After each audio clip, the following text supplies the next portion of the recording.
My dear students, आपका आपके अपने चैनल फिजिक्स दर्शन में स्वागत है। Physics Darshan is the unique source of developing concept of physics.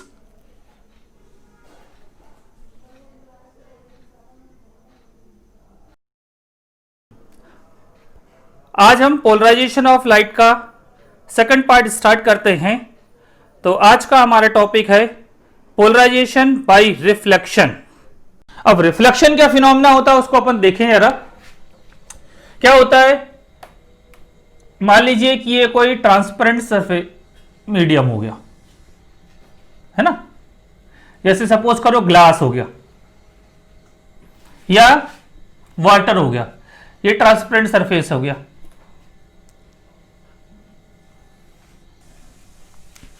इस पर हम क्या ड्रॉ कर दे रहे हैं, ये नॉर्मल ड्रॉ कर देते हैं एक।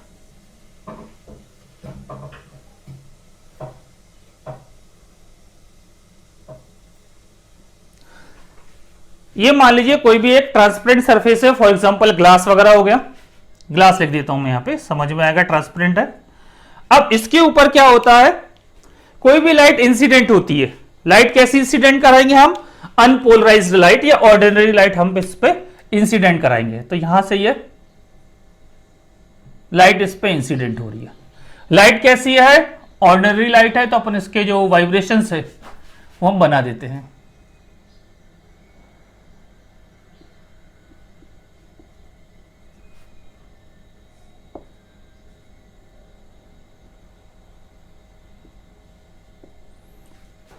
ये इसके हमने वाइब्रेशन बना दी है। क्या हो रहा है, यहां पर एक ऑर्डिनरी लाइट एक ट्रांसपेरेंट मीडियम के ऊपर इंसिडेंट हो रही है। जनरली ये फिनोमेना सबने ऑब्जर्व किया होगा। तो यहां से क्या होता है, दो पार्ट में डिवाइड हो जाती है। क्या होता है, एक रे तो यहां से रिफ्लेक्ट हो जाती है ऐसी, यानी ये पार्शियली रिफ्लेक्शन हो जाता है और पार्शियली रिफ्रैक्शन हो जाता है, ऐसा वो दो डायरेक्शन में बढ़ जाती है।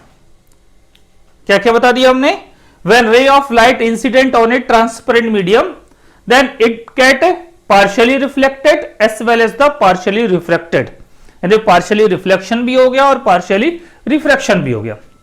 नतीजा क्या होता है, इधर जो लाइट जाती है वो कैसे हो जाती है, ये बना दी हमने लाइट इस तरफ, है ना, और इधर भी लाइट बना देते हैं। तो ये इसमें आपको पता होगा कि ऑर्डिनरी लाइट को या अनपोलराइज्ड लाइट को हम कैसा रिप्रेजेंट करते हैं, इस टाइप के वाइब्रेशन से बनाते हैं और इनके ऊपर हम क्या कर देते हैं, यहां पे डॉट्स भी बनाते हैं। ऐसा रिप्रेजेंटेशन है इसका, किसका, अनपोलराइज्ड लाइट का, है ना। तो ये इसमें कंपोनेंट क्या दिख रहा है हमको, यहां पे इस टाइप से वाइब्रेशन हो रहा है इसमें, और यहां पर भी लगभग उसी टाइप का कुछ।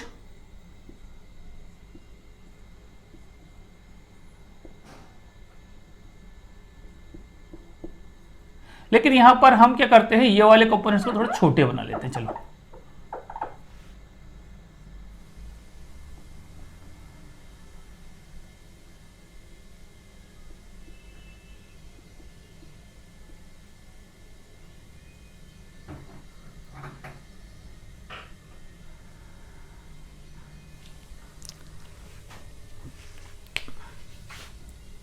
ये इस टाइप से, इसमें क्या हो गया,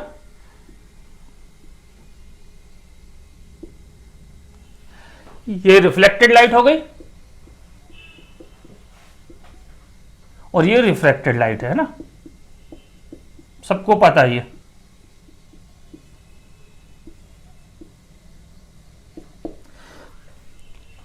ये नॉर्मल सिचुएशन है। तो इससे रिलेटेड जो ब्रूस्टर नाम के साइंटिस्ट हैं, उन्होंने एक्सपेरिमेंट किया। क्या उन्होंने एक्सपेरिमेंट किया कि अलग अलग एंगल ऑफ इंसिडेंस है, ये एंगल ऑफ इंसिडेंस हो गया आपका, है ना, आई। अलग अलग एंगल पे इन्होंने क्या किया कि लाइट को इंसिडेंट करवाया। तो उन्होंने क्या ऑब्जर्व किया कि जब एक पर्टिकुलर एंगल पे इंसिडेंट करवाते हैं तो जो रिफ्लेक्टेड लाइट रहती है वो कंप्लीटली प्लेन पोलराइज हो जाती है। ये ट्रांसपेरेंट सरफेस हो गया। तो ब्रूस्टर ने क्या एक्सपेरिमेंट किया कि जब इसके ऊपर हम लाइट इंसिडेंट करवाते हैं,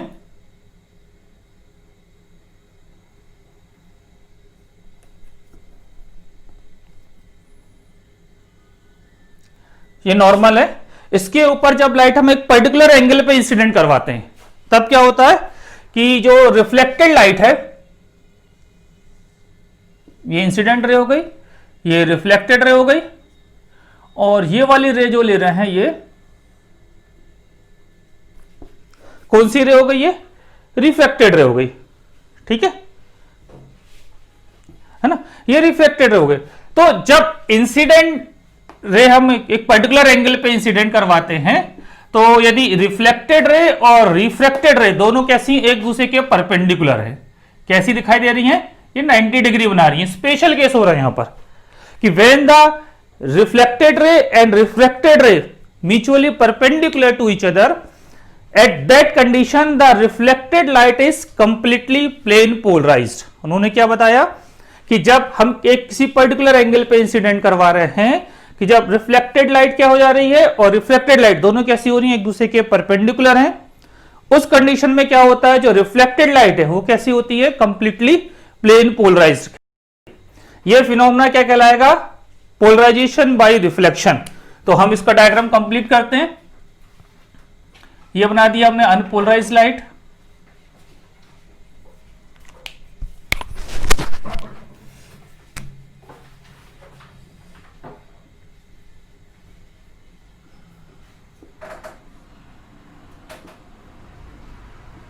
इस पर्टिकुलर एंगल पे ये इंसिडेंट हो रही है, इस एंगल को कहते हैं आईपी, एंगल ऑफ पोलराइजेशन। तो जो रिफ्लेक्टेड लाइट है उसमें जो कंपोनेंट होते हैं केवल कौन से वाले कंपोनेंट रहेंगे,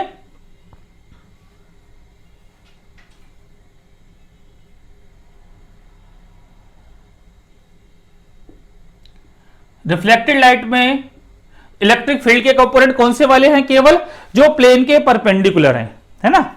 और जो रिफ्रैक्टेड लाइट है ना, ये कौन सी लाइट है आपकी, दूसरी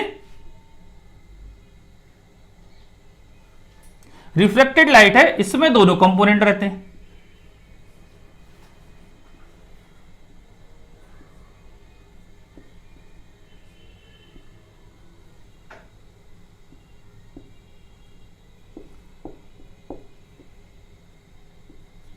और इस एंगल को कहते हैं एंगल ऑफ पोलराइजेशन। आपको क्लियर हो गया केस कि जहां पर हम angle of incidence I equal to IP ले रहे हैं, इसका केस है। और ये I is greater than IP है या फिर I is less than IP है। IP is said to be the angle of polarisation, है ना। IP को नाम दे रहे हैं हम इसको एंगल ऑफ पोलराइजेशन।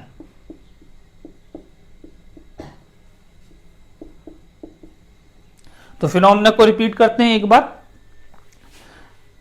किसने फाइंड किया, ये ब्रूस्टर ने। तो इससे हमको जो लॉ मिलने वाला है ब्रूस्टर लॉ कहलाएगा। क्या बताया उन्होंने, जब कोई भी लाइट है ना, ऑर्डिनरी लाइट को हम एक पर्टिकुलर एंगल पे किसी ट्रांसपेरेंट सरफेस पे इंसिडेंट करवाते हैं तो रिफ्लेक्टेड, तो स्पेशल कंडीशन में जब रिफ्लेक्टेड लाइट और रिफ्रैक्टेड लाइट म्यूचुअली परपेंडिकुलर होती है तब क्या होता है, जो रिफ्लेक्टेड लाइट है, ये कौन सी लाइट है, ये कैसी है, कंप्लीटली प्लेन पोलराइज्ड है।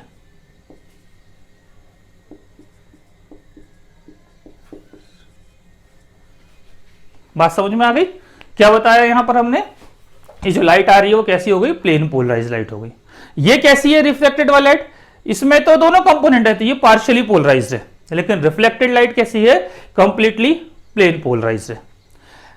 इस कंडीशन में जो एंगल ऑफ इंसिडेंस है उसको कहते हैं एंगल ऑफ पोलराइजेशन। तो what is the definition of angle of polarisation, angle of polarisation is the angle of incidence for which reflected light is completely plane polarised.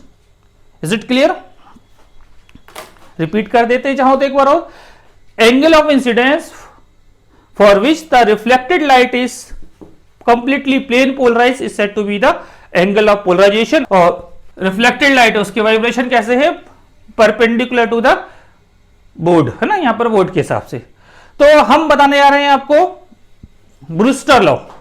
Brewster ने बताया कि mu equal to होता है 10 IP, ये हमको proof करना है। म्यू इक्वल टू 10 IP हमको प्रूफ करना है। तो हमको क्या मालूम है, अकॉर्डिंग टू स्नेल्स लॉ,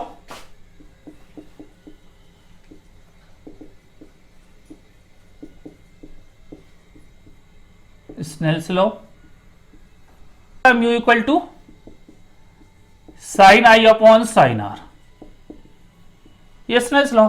यहां इस पर्टिकुलर केस में क्या हो रहा है, आई की जगह में हम क्या रखेंगे, आई पी रख देंगे। अब बोर्ड पर ध्यान दो, ये एंगल ऑफ इंसिडेंस है तो ये वाला एंगल ऑफ रिफ्लेक्शन है, तो ये भी क्या हो जाएगा, आई पी हो जाएगा, है ना। ये रिफ्रैक्शन एंगल है, आर हो गया। तो फिगर से क्या दिख रहा है, आईपी प्लस ये एंगल 90 डिग्री है प्लस आर। हमको क्या दिख रहा है फ्रॉम फिगर, क्या दिखाई दे रहा है, आईपी प्लस ये 90 और प्लस ये आर, इन तीनों का टोटल कितना होना चाहिए, 180 डिग्री होना चाहिए। इससे क्या मिल जाएगा हमको, IP plus R equal to 90 degree. ये कंडीशन मिल गई हमको एक। तो हमको इस फॉर्मूले में आई की वैल्यू पुट करना है और आर की वैल्यू पुट करना है, तो हम इससे आर निकाल लेते हैं। आर इक्वल टू कितना आएगा, 90 माइनस आईपी। अब इस इक्वेशन नंबर 1 में हम आई की जगह में क्या रख देंगे, आईपी रख देंगे, और आर की जगह में क्या रख देंगे, 90 माइनस आईपी रख देंगे। जैसे यह वैल्यू पुट करेंगे तो हमको क्या मिलेगा, mu equal to sine IP upon sine 90 minus IP, ये वैल्यू मिल गई हमको। और sine 90 minus theta equal to होता है कॉस थीटा, तो ये हो जाएगा आपका sine IP upon cos IP, और sine theta upon cos theta होता है टेन थीटा, तो ये हो जाएगा म्यू इक्वल टू 10 आईपी। इस तरह से ब्रूस्टर लॉ प्रूफ होता है ना, ये ब्रूस्टर लॉ है। तो इस तरह से हमने ब्रूस्टर लॉ को प्रूव कर दिया, म्यू इक्वल टू 10 आईपी। कभी कभी क्वेश्चन में आ जाता है कि ब्रूस्टर लॉ का यूज करके ये प्रूव करो कि रिफ्लेक्टेड रे और रिफ्रैक्टेड रे एक दूसरे के परपेंडिकुलर होती है। तो क्या करेंगे, हम यहां से स्टार्ट करेंगे और ये प्रूव करेंगे IP plus R equal to 90 degree, है ना। तो उसके लिए अभी अपन प्रूव करके दिखा देते हैं। अभी हम इसका देखेंगे रिजल्ट्स क्या क्या मिले। रिजल्ट्स ये मिले हमको, उन पे डिस्कशन कर लें। दो केस हैं, जब I equal to I P होता है तब देखें क्या क्या कंडीशन है। जब I equal to I P है उस कंडीशन में क्या क्या मिल रहा है हमको। पहली चीज मिल रही है कि रिफ्लेक्टेड रे, यहां लिखते आते हैं रिजल्ट्स को। फर्स्ट क्या मिल रहा है, रिफ्लेक्टेड रे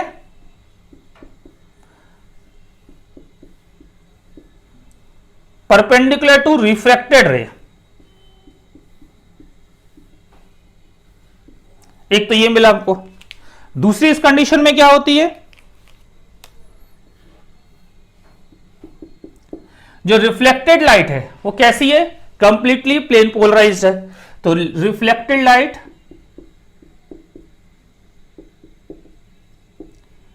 कैसी होती है, प्लेन पोलराइज्ड हो जाती है ना।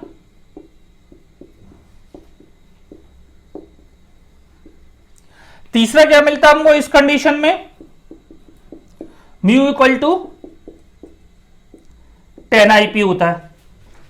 चौथी कंडीशन क्या मिलती है कि जो रिफ्रैक्टेड लाइट है वो कैसी है, पार्शियली पोलराइज्ड है ना। रिफ्रैक्टेड वाली, रिफ्रैक्टेड रे कैसी है, पार्शियली पोलराइज्ड है।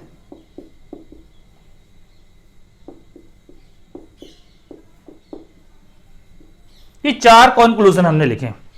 क्या क्या लिखे हैं, reflected ray perpendicular to the refracted ray, reflected light कैसी है, प्लेन पोलराइज्ड हो गई है, रिफ्रैक्टेड लाइट पार्शियली पोलराइज्ड है, और म्यू इक्वल टू 10 आईपी होता है। यदि इस केस में आते हैं, यानी कि जब एंगल ऑफ पोलराइजेशन के अलावा और दूसरे केस की बात करें, नॉर्मल कंडीशंस की बात करें, तो क्या होता है, क्या होता है इसमें, रिफ्लेक्टेड रे रिफ्रैक्टेड रे के परपेंडिकुलर भी नहीं होगी, और रिफ्लेक्टेड लाइट कैसी होगी, यहां पर पार्शियली पोलराइज्ड होगी। रिफ्लेक्टेड लाइट भी पार्शियली पोलराइज्ड होगी और रिफ्लेक्टेड लाइट दोनों पार्शियली पोलराइज्ड होंगी। दो कंडीशंस है यहां पे, है ना। क्या क्या रिजल्ट है इनके इस कंडीशन में, रिफ्लेक्टेड रे पार्शियली पोलराइज्ड है,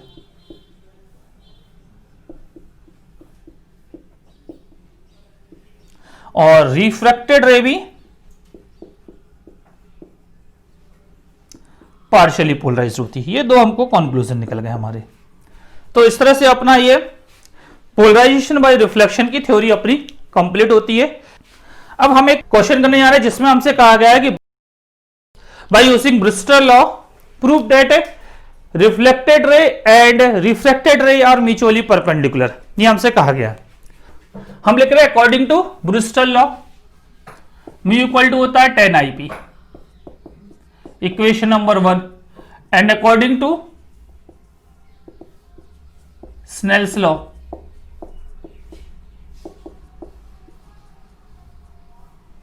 ब्रूस्टर्स लॉ कर देते हैं ना, क्या आता है mu equal to sine I upon sine are.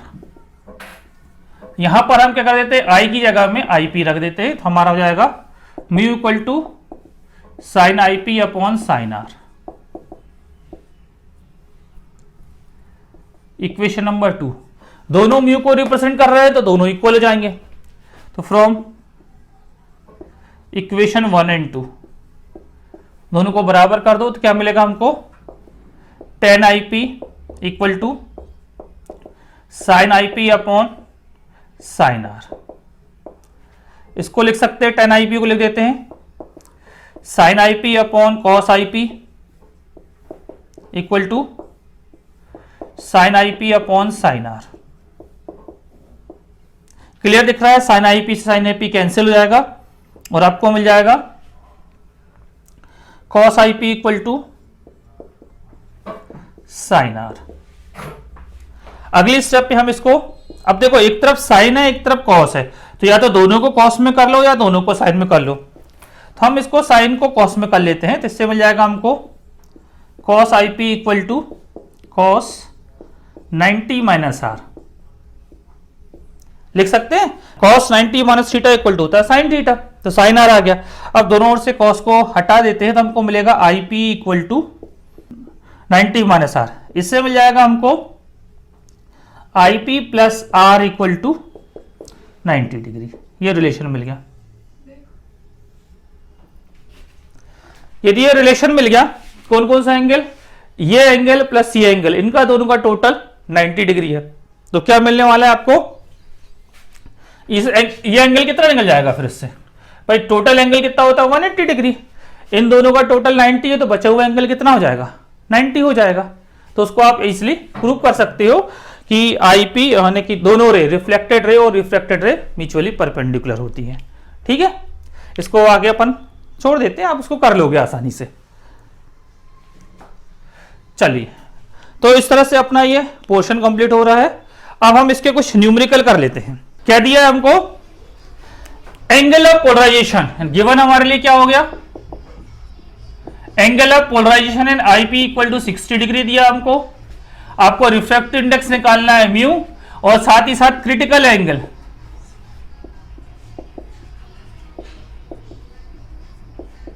Critical angle भी निकालना है। रिफ्रैक्टिव इंडेक्स सरल सा है, तो रिफ्रैक्टिव इंडेक्स तो निकल जाएगा म्यू इक्वल टू 10 IP, तो इससे मिल जाएगा म्यू इक्वल टू 10 60 डिग्री, तो म्यू इक्वल टू जाएगा √3 यानी कि 1.732।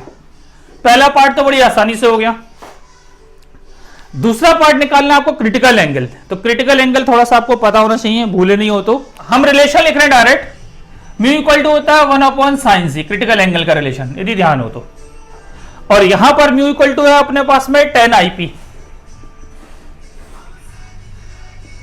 ये ब्रिस्टल लॉ हो गया और ये क्रिटिकल एंगल से रिलेशन हो गया। आपको C निकालना है, एंगल C निकालना है, तो क्या करोगे आप, दोनों को इक्वेट कर दो, तो क्या मिल जाएगा 1/sin c equal to 10 IP। निकालना है इसको है तो sin c लिख दो, इसको sin c इक्वल टू पलट देंगे तो ये बन जाएगा 1/10 थीटा, है ना। 1/10 थीटा को हम लिख देते हैं cot थीटा, तो C इक्वल टू कितना आएगा, साइन इनवर्स, साइन उधर चला जाएगा तो ब्रैकेट के अंदर cot IP, इस तरह से आ जाएगा। अब क्या करना है, इसमें P की वैल्यू रख देना आपको, या यहां से भी इक्वेट करके आप निकाल सकते हो, है ना। IP की वैल्यू दी हुई कितनी 60 डिग्री, तो sine C equal to 1 upon हो जाएगा ना सॉल्व। कर देते हैं, चलो यहां रख रहे हैं तो क्या मिलेगा, sine C equal to 1 upon कितना है हमारा 60 डिग्री, यहां रख दे, सरल पड़ेगा अपन को tan 60 यानी 1 अपॉन √3। ये जो बीच में हमने कर दिया इतना, यदि परीक्षा में आए कि relation between the critical angle and angle of polarisation, तो ये आप उसको बता सकते हो, है ना। एक छोटा सा डेरिवेशन हो गया बीच में क्वेश्चन में आने पर। तो sine C equal to 1 upon tan 60 equal to 1 upon √3, तो सी इक्वल टू कितना हो जाएगा, हमारे पास ज्यादा कुछ सॉल्व करने के लिए नहीं बचा, बस इतना ही साइन इनवर्स 1 अपॉन √3। इसके आगे अपन सॉल्व नहीं कर सकते, या हमको क्वेश्चन में दिया रहे कि साइन इनवर्स 1 अपॉन √3 की वैल्यू कितने डिग्री होती है, तो हम उसको सॉल्व कर लेंगे उस कंडीशन में। तो ये इस तरह से अपना ये पहला क्वेश्चन होता है। इस क्वेश्चन में हमको क्या दिया है, angle of incidence I equal to कितना दिया हमको 53 डिग्री, एक कंडीशन। दूसरा क्या दिया है कि reflected light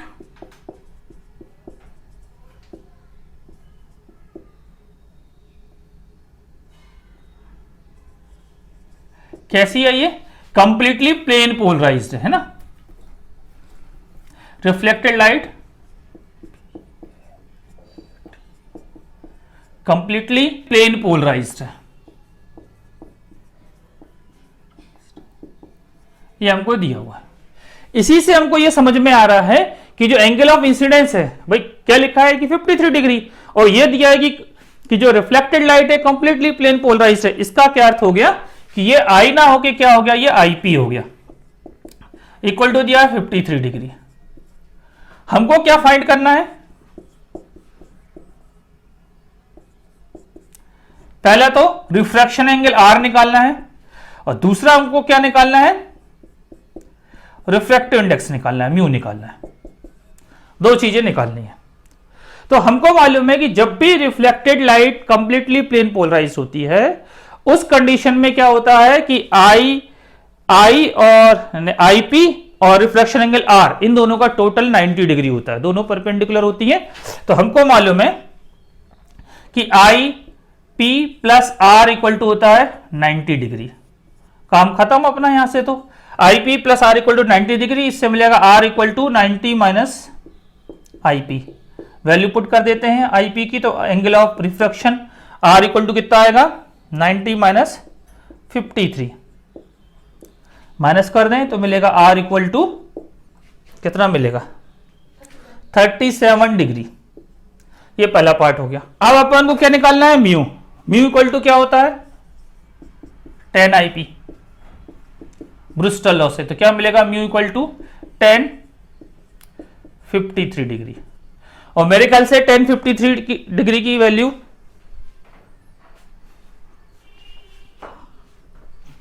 mu equal to हो गया tan 53 डिग्री। और आपको सबको मेरे ख्याल से इसकी वैल्यू याद रखनी चाहिए कि tan 53 डिग्री इक्वल टू होता है 4/3। ये मैकेनिक्स में याद भी करवाया था, नहीं है तो भी हम ध्यान रखें, यानी इसको सॉल्व करेंगे तो आएगा 1.33। क्वेश्चन में दिया रहेगा तो बहुत बढ़िया, नहीं दिया है तो भी हमको इसकी वैल्यू 53 स्पेशल एंगल है तो ध्यान रखना चाहिए। तो म्यू इक्वल टू हो जाएगा आपको 1.33। तो जो वाटर का रिफ्रैक्टिव इंडेक्स कितना मिल गया हमको 1.33 मिल गया। यह वीडियो अंत तक देखने के लिए आपका धन्यवाद। Thank you for watching. यदि यह वीडियो आपको पसंद आया है तो इसे शेयर एवं लाइक अवश्य करें, और यदि आप इस चैनल पर नए हैं तो इसे सब्सक्राइब करें। नेक्स्ट वीडियो में आपसे पुनः मुलाकात होगी, तब तक के लिए गुड बाय।